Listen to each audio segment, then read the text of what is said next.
Perebutan di klasemen papan atas Liga Indonesia kembali lagi memanas setelah kemarin PSIS tumbang melawan Persib Bandung. Justru Bali United mengalami kemenangan 2-0 dari PSS Sleman. Dan kedua tim ini mempunyai tujuan yang berbeda-beda, yang pastinya dari PSIS sendiri harus mencari kemenangan kembali agar bisa minimal bersaing lagi di klasemen pertama atau kedua Liga Indonesia. Dan Bali United yang sekarang ada di peringkat kelima berusaha untuk mengejar posisi 3 besar ya. Jadi kedua tim ini akan dipertemukan pada hari Minggu 31 Oktober dan akan bermain pukul 20.45 ya, dan disiarkan di video.com ya, dan mungkin di TV lokal juga siarkan. Sesuai data dari yang saya punya, tim ini akan bermain di Stadion Maguwarjo ya, Depok Sleman.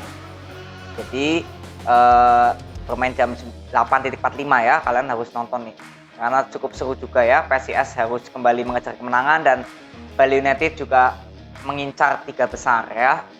Oke, sebelum kita ke sana aku ingin mengucapkan terima kasih dulu yang sudah subscribe channel ini. Semoga channel ini bisa memberikan informasi kepada kalian semua, dan jika ada komentar yang positif akan saya berikan love, dan yang tidak bertanggung jawab ya saya tidak berikan love ya. Jadi itu aja, dan kita mulai membahas dari Bali United. Langsung kita membahas Bali United. Bali United sekarang ada di peringkat ke-5 ya. Dari 9 kali bermain sudah mencetak 4 kemenangan, 3 hasil imbang dan 2 kali kekalahan.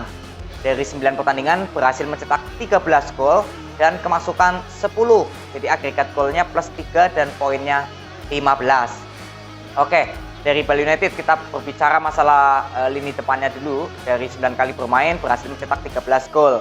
Tandanya kalau untuk produktivitas mencetak golnya sudah bagus, tapi untuk power mencuri kemenangannya belum terlalu ada ya. Walaupun sudah menuju ke sana tapi belum dapat banget power untuk mengunci kemenangan dari Bali United. Ya, dan sesuai data saya bahwa rata-rata untuk mencetak golnya itu 1,44 ya. Jadi per laga itu rata-rata 1,44 mencetak golnya. Jadi tandanya Bali United bisa mencetak itu terkadang 2 gol ya.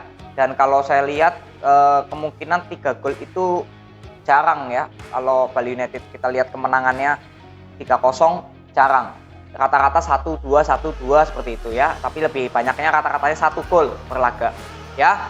Lalu kita lihat jumlah presentasi menitnya terjadi itu di menit berapa. Nah ini ya, Bali United itu di seluruh aspek bisa mencetak gol ya. Kita lihat datanya di sini, dari seluruh aspek bisa mencetak gol. Dari menit 15 menit pertama 15,4% ya, 15 sampai 30 menit selanjutnya 15,4%, lalu 30 menit sampai 45 menit 7,7%.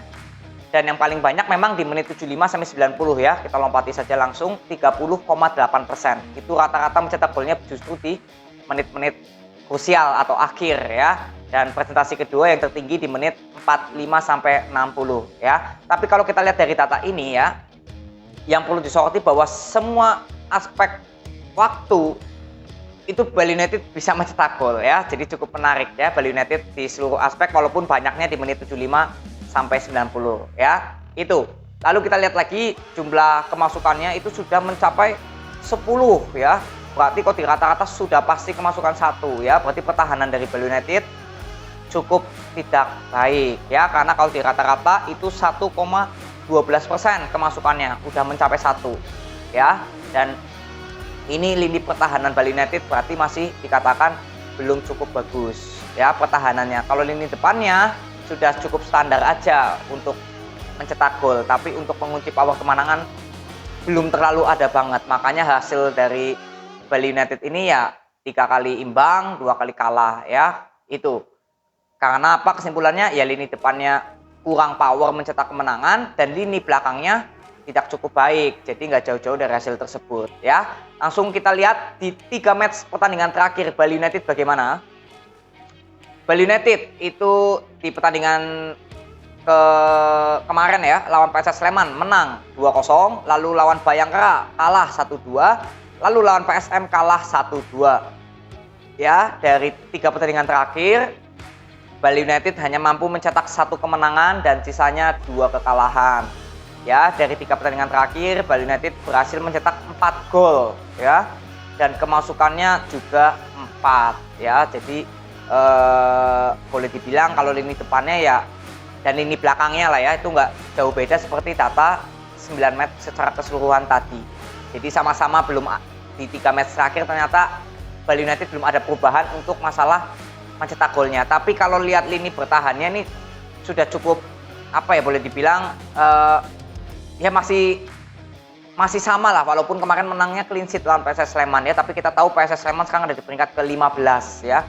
Jadi wajar mungkin kalau clean sheet, tapi lawan tim yang di papan tengah PSM kemasukan 2 gol kalah Bali United. Lalu lawan Bayangkara yang di papan atas peringkat 1 kalah juga 1-2 ya, udah kemasukan 4 gol dengan tim-tim yang boleh dibilang tim papan tengah dan tim papan atas ya. Jadi ini salah satu bukti bahwa 3 match terakhir tidak ada perubahan dari lini pertahanan yang secara signifikan di Bali United ya. Jadi masih standar aja, pertahanannya masih tidak cukup baik. Itu intinya ya. Lalu informasi saja bahwa kali ini ada pemain dari Bali United yang top skor ya. Sementara ini ada Spaso dengan 7 gol dan dibantu dari 1 penalti ya. Walaupun memang ini boleh dibilang cukup hanya ada 1 aja ya di 10 besar nama dari tim Bali United, yaitu Spaso ya. Jadi ini buat wanti-wanti saja untuk striker Spaso untuk di pertandingan kali ini melawan PSIS Semarang ya. Oke, kita lanjut lagi ke PSIS Semarang ya. Sebelum kita lanjut, jangan lupa klik subscribe dulu ya. Oke, PSIS Semarang sekarang ada di peringkat ketiga ya. Dari 9 kali bermain sudah mencetak 5 kemenangan, 3 hasil imbang dan 1 kekalahan. Dari 9 pertandingan mampu menghasilkan 13 gol dan kemasukan 6 gol. Jadi agregat golnya plus 7 dan poinnya 18 ya. Jadi hanya selisih 3 poin dengan Bali United yang ada di peringkat kelima. Oke, PSIS Semarang kita bahas dulu dari masalah lini depannya, bahwa dari 9 pertandingan hanya mencetak 13 gol ya, sama seperti Bali United juga 13. Tandanya apa? Yaitu power untuk mencetak gol sudah bagus, tapi untuk power mengunci kemenangan itu belum ada. Ya, PSIS Semarang ini belum ada. Kalau di rata-rata itu golnya sudah 1,44% per laga mencetak golnya. Itu dari lini depannya PSIS Semarang. Tandanya belum mencapai 2 gol ya itu. Jadi power untuk mengunci kemenangannya itu belum terlalu ada. Tapi kalau untuk mencetak gol sudah baik. Itu PSIS Semarang ya, dari lini depannya. Lalu kita lihat lagi lebih merinci. Menit berapakah PSIS Semarang banyak mencetak gol? Kita lihat di sini. Nah, ini juga cukup bagus bahwa seluruh aspek menit PSIS kuasai untuk mencetak gol ya. Sama. Dari menit kosong kita langsung aja ya, ambil yang paling gede, paling besar itu di menit 75 sampai 90. Ya. 30,8% ya, sama seperti Bali United. Mencetak golnya rata-rata di menit 75 sampai 90 ya. Jadi ini cukup menarik juga ya. Dan sisanya di berbagai aspek itu dari menit 15 sampai menit 75 itu sama semua ya, 15,4%.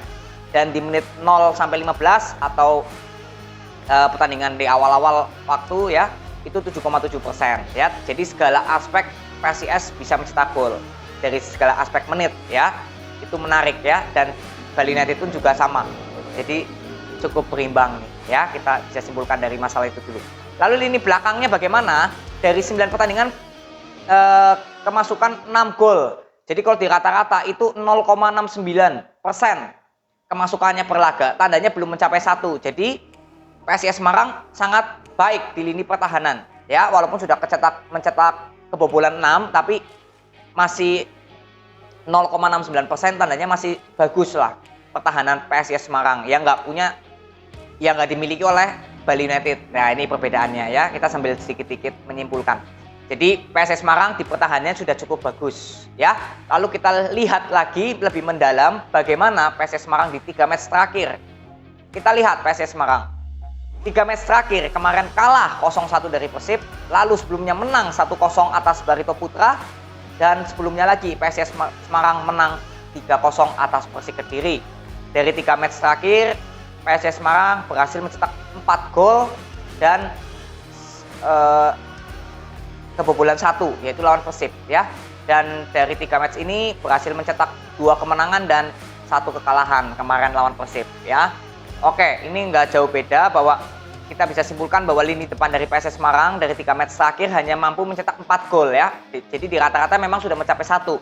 Tapi kembali lagi karena kekalahan kemarin atas Persib Bandung, ya itu ya tidak bisa terlalu dilihat berpengaruh banget karena Persib Bandung ini juga tim yang cukup berat ya. Tapi kita kembali lagi kalau lihat dengan kekalahan PSIS Semarang yang tidak mencetak gol melawan Persib, grafiknya menurun pastinya di 3 match terakhir. Beda di video saya yang membahas PSIS Semarang melawan Persib ya. Di video kali ini karena sudah terjadi, kembali lagi datanya menambah PSIS Semarang lawan Persib kemarin, jadi grafiknya di lini depan dari PSIS Semarang menurun di 3 match terakhir. Ya, karena hanya berhasil mencetak 4 gol dan memang lini belakangnya sangat luar biasa lah kalau dibilang. Ya, boleh dibilang sangat luar biasa. Hanya kemasukan 1 yaitu lawan Persib saja. Sisanya clean sheet, lawan Barito Putra clean sheet, lawan Persik Kediri clean sheet menangnya ya. Jadi boleh dibilang lini depan dari PSIS Semarang inilah yang kembali lagi memang lawannya Persib ya, tapi karena ini sesuai data jadi grafiknya menurun ya untuk lini depannya karena kalahnya itu nggak mencetak gol lawan Persib Bandung. Kecuali kalau kalahnya mencetak gol, mungkin grafik di lini depannya masih oke ya, tapi kalau kembali lagi dari data ini kita nggak bisa bohong bahwa dari 3 pertandingan yang sudah dilakoni terakhir, itu PSIS Semarang hanya mampu mencetak 4 gol saja ya. Jadi kalau di rata-rata hanya 1 dan belum sampai ke titik mencetak kemenangan atau 2 gol ya. Oke, jadi kesimpulannya bahwa PSIS Semarang dan Bali United ini ya kalau boleh dilihat datanya itu cukup seimbang ya. Kedua tim ini cukup seimbang. Cuma kalau kita lihat dari perbedaannya ya, perbedaannya kalau Bali United mungkin sudah kemasukan 10 gol dari 9 pertandingan. Lalu PSIS Semarang sudah baru kemasukan 6 ya. Jadi tandanya Bali United di pertahanannya sudah mencapai 1% ya, 1,12%, sedangkan PSIS Semarang itu baru 0,69% kemasukannya. Jadi lebih bagus PSIS Semarang dari lini pertahanannya dan lini depannya itu boleh dikatakan seimbang ya karena sama-sama 13 gol kedua tim ini mencetak golnya di lini depannya. Itu sama-sama mencetak golnya sama 13 gol. Dan kalau kita lihat lebih mendalam lagi di top skor ya, top skor di 10 besar kita ambil, itu tidak ada nama pemain dari PSIS Semarang ya. Adanya Spaso yang sekarang sama poinnya seperti pemain strikernya Bayangkara ya. Dan Spaso ini sudah mencetak 7 gol walaupun satunya lewat titik penalti. Tapi kembali lagi ini bukti bahwa lini depan Bali United terpaku pada sosok Spaso ya. Jadi ini harus diwaspadai. Dan PSIS sementara ini top skornya ada Jonathan ya, Jonathan yang ada di lumayan jauh juga, ini baru mencetak 3 gol dan 2 golnya itu dari titik penalti ya. Jadi boleh dibilang kalau yang murni dari set play hanya mencetak 1 gol saja Jonathan di luar dari penalti. Jadi itulah plus minus kedua tim ini ada ya. Jadi kalau di lini depan dengan dibantunya ada Spaso di Bali United, itu lini depannya Bali United lumayan tajam. Tapi kembali lagi hanya sosok Spaso di sini.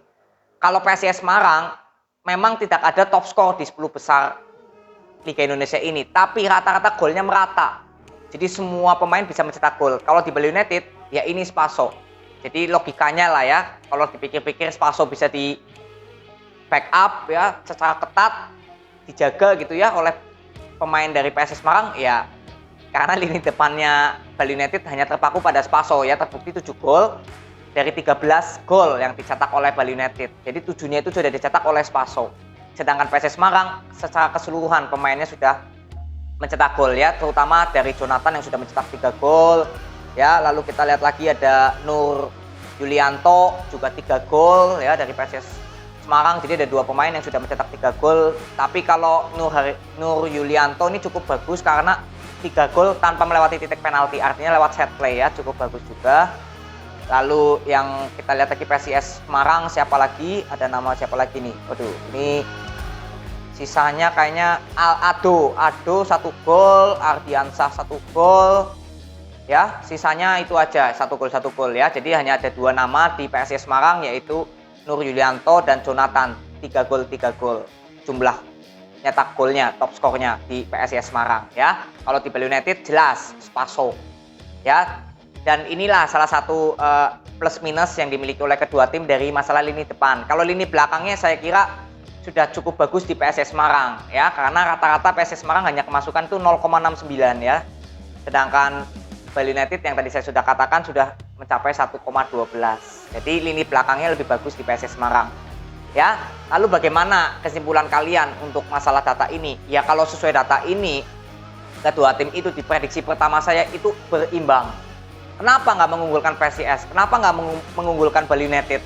Kalau sesuai dari insting, feeling, atau saya fans sebagai salah satu tim ini, yaitu tentu saya mendukung kedua tim ini, salah satunya siapa. Tapi karena ini saya netral, saya juga nggak ngerti ya PSIS Semarang pemainnya seperti apa, Bali United pemainnya seperti apa. Tapi kalau kita ambil karena ini sesuai dari data semuanya, ya berimbang ya.